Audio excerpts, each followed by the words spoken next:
এখন অব্দি আপনারা তো শুনে নিয়েছেন পেহেলগামে যে আতঙ্কবাদী হামলা হয়েছে সেটার বদলা ভারতের আর্মি সিন্দুর অপারেশন চালিয়ে সেটার বদলা নিয়ে নিয়েছে। পাকিস্তান পুরো হতভম্ব হয়ে গেছে।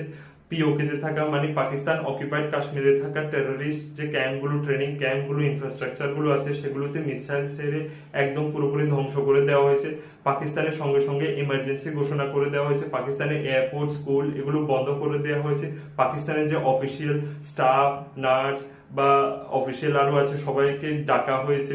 তো ওরাও বদলে আমাদের উপর হামলা করেছে, কিন্তু আমরা ওদের একটা জেট ধ্বংসও করে দিয়েছি। আমাদের ভারতীয় সেনাবাহিনী তো নিজেদের এয়ার স্পেস থেকে, নিজেদের স্পেস থেকে হামলা করেছে ওই টেররিস্ট, স্পেসিফিক্যালি টেররিস্ট ক্যাম্পগুলোতে। তো পাকিস্তান ওরা যেগুলো করে আসছে ওটাই করেছে, ওরা ডাইরেক্টলি আমাদের উপর হামলা করতে এসছে।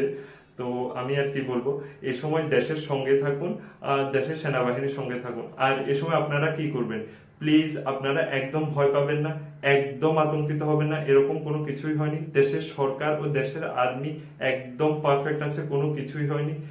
সব থেকে ইম্পর্টেন্ট কথা হলো এখন ওরা মানে পাকিস্তানিরা এটা চালাবে যে ওরা ভারতের এটা করে দিয়েছে, ওটা করে দিয়েছে, বা নিউজ চালাবে, পোস্ট চালাবে, বা অনেক ধরনের ভিডিও আসবে যে ওরা ভারতের এটা করেছে। এরকম কোনো কিছুই হয়নি। ওরা ভারতের কিছুই করতে পারেনি, আমাদের দেশে কিছুই হয়নি। ওরা মিথ্যে কথা বলছে। ওরা এটাও চালাবে ওখানে মহিলাদের বা বাচ্চাদের উপর ভারতের সেনারা হামলা করেছে, সেরকম কোনো কিছুই না। স্পেসিফিক্যালি টেররিস্ট ক্যাম্পগুলোতেই হামলা করে ধ্বংস করা হয়েছে। সেখানে মহিলা আর বাচ্চারা কি করছিল সেটা তো ওরাই জানে। আর এটাও বলবো যে শুধুমাত্র আমাদের অফিসিয়াল গভর্নমেন্ট স্টেটমেন্ট যেগুলো আসছে, যেগুলো পোস্ট আসছে, শুধুমাত্র সেগুলোতে বিশ্বাস করেন। বাকি কোথায় থেকে কি আসছে না আসছে সেগুলোতে একদম কান দেবেন না, একদম বিশ্বাস করবেন না।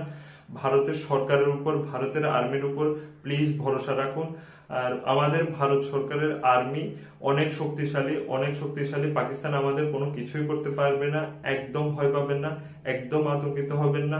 এই সময় আমাদের ভারতীয়রা সবাই একসঙ্গে আছি, ভারতীয়রা সবাই একসঙ্গে থাকুন। আমরা ছিলাম, আছি, থাকবো। আর ভারতের সেনাবাহিনীর সঙ্গে কাঁধে কাঁধ মিলিয়ে দাঁড়ান, একসঙ্গে থাকুন। আর সবার শেষে এটাই বলবো, আমাদের দেশ সবার আগে, দেশের আগে কোনো কিছুই নেই, আমাদের দেশই সবকিছু। জয় হিন্দ, জয় ভারত, নমস্কার।